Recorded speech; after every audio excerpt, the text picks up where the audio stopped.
I rise today as the founding co-chair of the Congressional Out of Poverty Caucus to join my colleagues to discuss the urgent crises of poverty and to provide a voice for those people living in poverty here in our Congress in terms of our voices and who we feel that could get disproportionately hurt by any negotiations that take place that cut too deeply. I want to thank our leadership, especially our whip, Mr. Hoyer, for his powerful words this morning and for his leadership, Leader Pelosi, and our assistant leader, Mr. Clyburn, for each and every day standing and working for the least of these. Mr. Speaker, a daunting statistic speaks for itself. 1 in 5 million children in America are growing up in poverty, and nearly 45 million Americans are living in poverty today. Our national unemployment rate is 9.2%, but for African Americans it is 16.2%, and for Latinos it is 11.6%.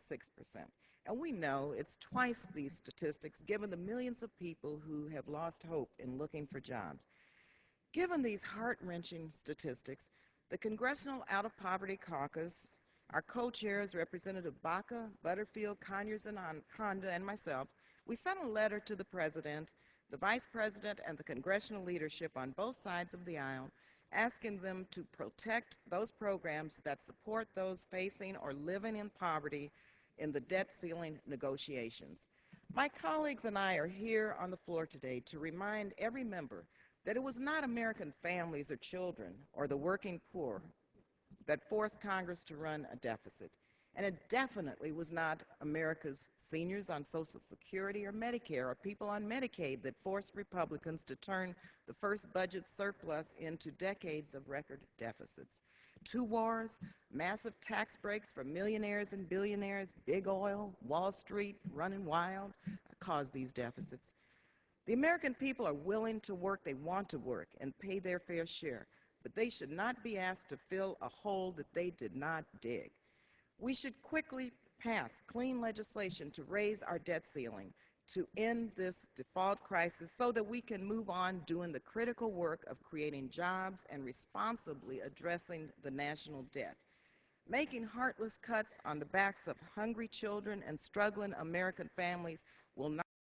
A member of Congress should consider the millions of Americans who are struggling to find work, struggling to pay for health care if they have health care, struggling to stay in their homes, and struggling to feed their children.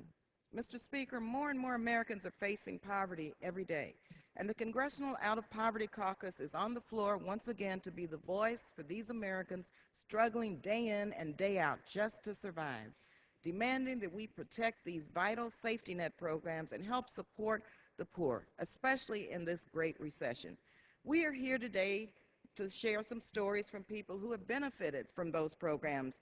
And I have a story from Veronica, who lives in Northern California and who has turned her life around under these vital safety net programs. Her story is one of hardship and survival.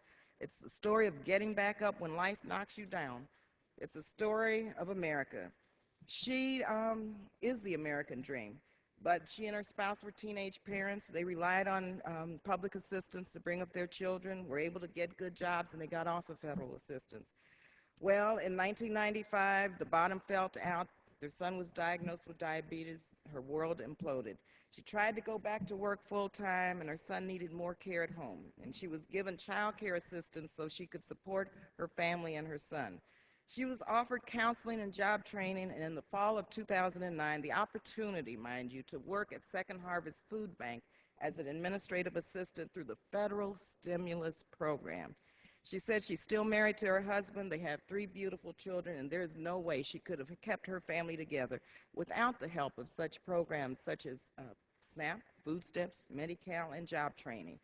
We found, and she said, unknown strength, faith, and resilience in our downfall, and we'll do everything that we can do to stay self-sufficient, but cannot say enough about the blessed safety net.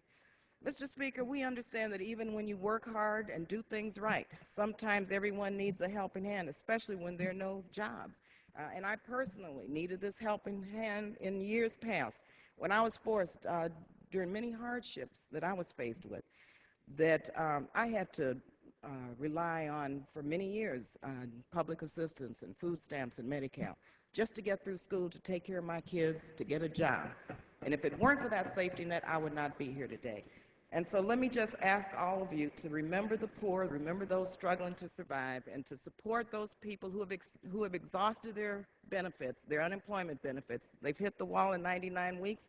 We need to add more weeks of unemployment compensation for individuals who deserve this help. The 99ers need help. We need to do this. We need to do more to create jobs. We need to help people survive until we have the vision and the backbone to do that here. Thank you again. Gentlelady